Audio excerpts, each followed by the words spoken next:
여러분, 성경의 중심은 예수 그리스도이십니다. 성경의 주인공은 예수 그리스도이십니다. 그래서 구약은 오실 예수님에 대한 예언이고, 신약은 예수님의 생애와 사역 그리고 다시 오실 예수님에 대한 말씀인 것입니다.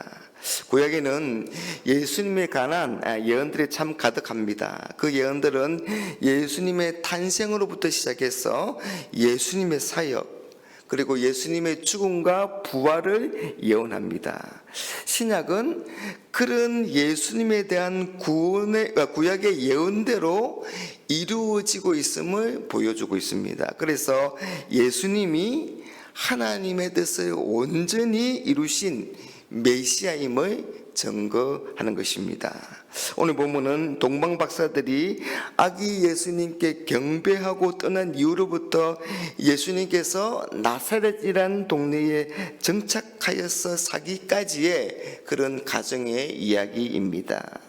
이런 이야기들 역시 모두 예수님에 대한 구약의 예언대로 이루어진 일이다, 그렇게 밝힙니다.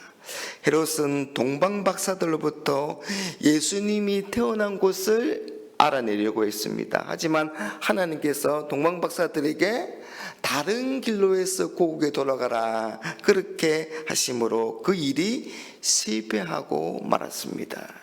그러자 헤롯은 너무나 무서운 계획을 꾸밉니다. 그건 베들레헴과 그 부근에 살고 있는 이 2살 이하의 아이들을 모두 죽이라는 명령입니다. 16절입니다. 이에 헤롯이 박사들에게 쏘은 줄 알고 심히 노하여 사람을 보내어 베들레헴과 그 모든 지경 안에 있는 사내 아이를 박사들에게 자세히 알아본 그때를 기준하여 2살부터 그 아래로 다 죽이니. 여러분, 헤롯이 2살 아래의 남자아이를 모두 죽이라는 이 명령은 예레미야 선지자의 예언, 예레미야 31장 15절에 라마에서 자녀를 잃고 울고 있는 라헬의 통곡의 장면입니다. 그 장면이 그대로 이루어진 것입니다. 여러분, 헤롯은 예수님을 자신의 왕권의 위협이 될 것으로 생각했습니다. 왕위를 빼앗길지도 모른다고 생각하고 두려움 속에서 예수님에 대한 시기와 적대감을 가지게 된 겁니다. 그래서 헤롯은 이런 끔찍한 일을 계획하게 된 것이지요.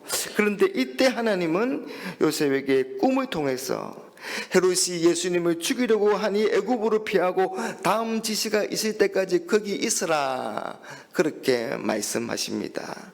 오늘 말씀 13절에 그들이 떠난 후에 주의 사자가 요셉에게 현몽하여 이르되 헤롯이 아기를 찾아 죽이려 하니 일어나 아기와 그의 어머니 데리고 애굽으로 피하여 내가 내게 이르기까지 거기 있으라 하시니. 여러분, 하나님은 예수님을 애굽으로 피신시킴으로써 이 헤롯의 위협에서 벗어나게 하셨습니다. 하나님이 예수님을 보호하신 것입니다. 여러분, 예수님은 죄의 고통에 얽매인 우리를 구원하시기 위해서 이 땅에 오셨습니다. 이 세상에 구원자로 오셨습니다. 그리고 그건 하나님의 뜻입니다. 그래서 하나님은 하나님의 뜻을 위해서 예수님을 애굽으로 인도하신 것입니다. 이렇게 헤롯의 손에서 예수님이 벗어난 이 사건 역시 호세아서 말씀에 애굽에서 내 아들을 불렀다는 말씀이 기록되어 있는데 그 말씀이 이루어진 것입니다. 오늘 말씀 15절에 헤롯이 죽기까지 거기 있었으니 이는 주께서 선지자를 통하여 말씀하신 바 애굽으로부터 내 아들을 불렀다 함을 이루려 하심이라. 여러분, 헤롯과 같은 이 악한 세력들이 하나님의 뜻을 막으려고 해보지만 결코 그렇게 하지 못합니다. 하나님의 뜻은 반드시 이루어집니다. 여러분, 하나님은 예수님을 통해서 죄인들을 구원할 계획을 세우시고 그런 하나님의 뜻은 지금도 막힘없이 진행되고 있습니다. 작은 겨자씨 하나가 자라면 이 공중에 많은 새가 깃들일 만큼 큰 나무가 되는 것처럼 죄인들을 구원하시고 이 땅에 하나님의 나라를 세워 가시려는 하나님의 계획은 역사 속에서 성취되고 있는 겁니다. 여러분, 하나님께서 하나님의 뜻을 이루시기 위해서 예수님을 보내신 것처럼, 그래서 마침내 구원의 역사를 이루신 것처럼 지금도 우리를 하나님의 말씀에 순종하며 하나님의 뜻을 이루는 일에, 하나님의 구원의 역사에 참여하도록 우리를 부르고 계신 겁니다. 그리고 하나님이 예수님을 보호하시고 인도하신 것처럼 동일하게 우리도 보호하시고 지키시고 인도하십니다. 여러분, 하나님은 세상 그 어떤 것보다 더 크신 분이시기에 어떤 위험과 환난 가운데서도 우리를 안전하게 지키시고 보호하십니다. 그러니 우리는 어떤 상황에서도 이 하나님의 돌보심을 믿고 의지해야 하는 것입니다. 예수님은 헤롯이 죽을 때까지 애굽에 계셨습니다. 그리고 애굽이 죽은 후에는 주의 천사가 예수님과 그 가족을 다시 이스라엘로 인도합니다. 헤롯이 죽은 후에 이 4명의 아들들이 이 이스라엘을 분하게 통치하게 되는데요, 이 그중 아켈라오가 유대와 사마리아와 이두메를 통치했습니다. 아켈라오는 아버지 헤롯처럼 잔인했습니다. 요셉이 이 아켈라오에 대해서 듣고 두려워했던 것 같습니다. 그래서 하나님은 예수님과 그 가족을 갈릴리 나사렛으로 인도하십니다. 22절 23절에 그러나 아켈라오가 그의 아버지 헤롯을 이어 유대의 임금됨을 듣고 그 길로 가기를 무서워하더니 꿈에 지시하심을 받아 갈릴리 지방으로 떠나가 나사렛이라는 동네에 가서 사니 이는 선지자로 하신 말씀에 나사렛 사람이라 칭하려 하심을 이루려 함이라. 여러분, 하나님은 이 요셉의 두려움까지 예견하시고 예수님이 정착할 지역까지 이미 오래전에 계획하시고 또 그 말씀하신 대로 인도하고 계십니다.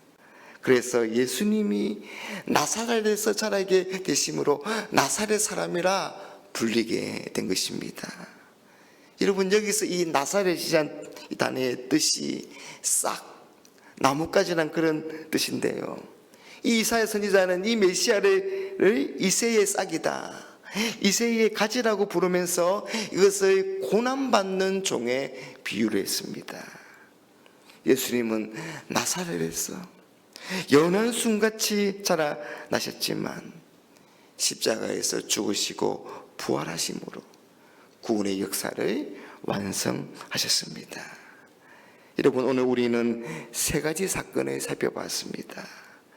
예수님 가족이 애굽으로 피신한 사건, 그리고 헤롯의 베들레헴 유아 학살 사건, 그리고 예수님의 가족이 나사렛이라는 동네에 가서 정착하여 산 사건. 여러분, 이 모든 사건은 예수님이나 그 가족인 요셉과 마리아에게 있어서 뜻하지 않는 고난이라고 할 수가 있습니다. 여러분, 우리가 하나님을 믿고 하나님을 섬기다 보면 이런 고통과 이런 어려움, 그리고 부당하게 보이는 희생까지도 감당해야 할 때가 있습니다. 하지만 하나님은 이런 가정들을 통해서 하나님의 뜻을 이루고 계시고 뿐만 아니라 그 가정 속에서 우리를 세밀하게 지키시고 보호하시고 인도하십니다. 사랑하는 여러분, 우리가 그 하나님을 믿고 그 하나님의 말씀을 이루어가는 그런 복된 삶을 살아가는 우리 모두가 되시기를 주님의 이름으로 축복합니다.